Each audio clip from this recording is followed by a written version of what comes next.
எல்லாருக்கும் வணக்கம். வின்டர் சீசனுக்கு ஏற்ற மாதிரி ஒரு நண்டு குழம்பு ஸ்பைசியாக சூப்பராக நான் என் ஸ்டைலில் எப்படி செஞ்சேன்னு சொல்கிறேன். இதுக்கு வந்து மிக்ஸி ஜாரில் தேங்காய், அப்புறம் ஒரு வெங்காயம், தக்காளி, கொஞ்சம் கொத்தமல்லி, கொஞ்சமாக சீரகம், 2 கொத்து கருவேப்பிலை அண்டு இஞ்சி பூண்டு பேஸ்ட்டு ஒரு 2 டேபிள் ஸ்பூன் போட்டுட்டு இது நல்லா மிக்சியில் போட்டு நல்லா அரைச்சி எடுத்துக்கலாம்.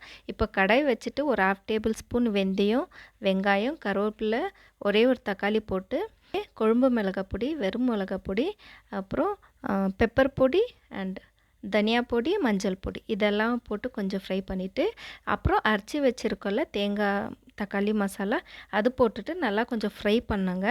கொஞ்சம் எண்ணெய் விட்டு வரும்போது க்ளீன் பண்ணி வச்சுருக்க நண்டு இது போட்டுட்டு கொஞ்சமாக தண்ணி ஊற்றிட்டு உப்பு பார்த்துட்டு இதை வந்து கொஞ்சம் நல்லா ஒரு 15 to 20 மினிட்ஸ் கொஞ்சம் நல்லா வேக விட்டுடணும்.